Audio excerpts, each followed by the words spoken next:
Я вот сейчас вернулась из Абхазии, поэтому такая загорелая. 5 чудесных дней мы провели в этой родной мне теперь же стране. Родной, потому что у меня там жила прабабушка, и много родственников, полпицунды у меня родни, мы проводили много времени в детстве, и я продолжаю это делать. Я ее очень люблю. Замечательное место. Но что там вытворяют НПО, вы себе не представляете. И сколько их там? Их там сотни, если не тысячи. На американские деньги.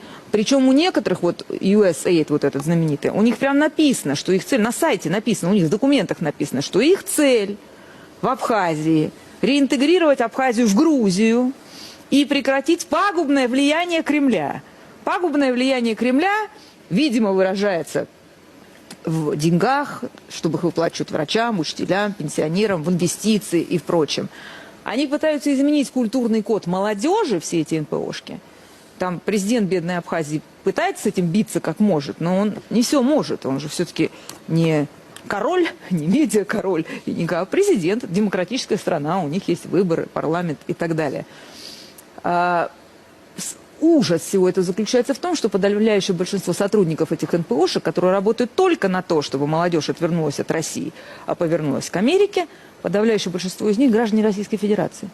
Наши с вами граждане. А нельзя принять закон Вот за именно.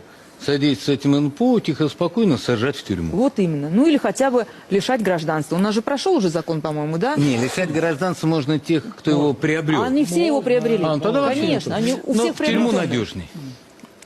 Ну, тебе виднее. Извините. Так Нет, вот. потому что лишив гражданства, ты не лишаешь его возможности находиться на территории Абхазии и продолжать работать. А посадив в тюрьму, возникают некоторые проблемы. Оттуда работать. Да, из тюрьмы работать сложнее.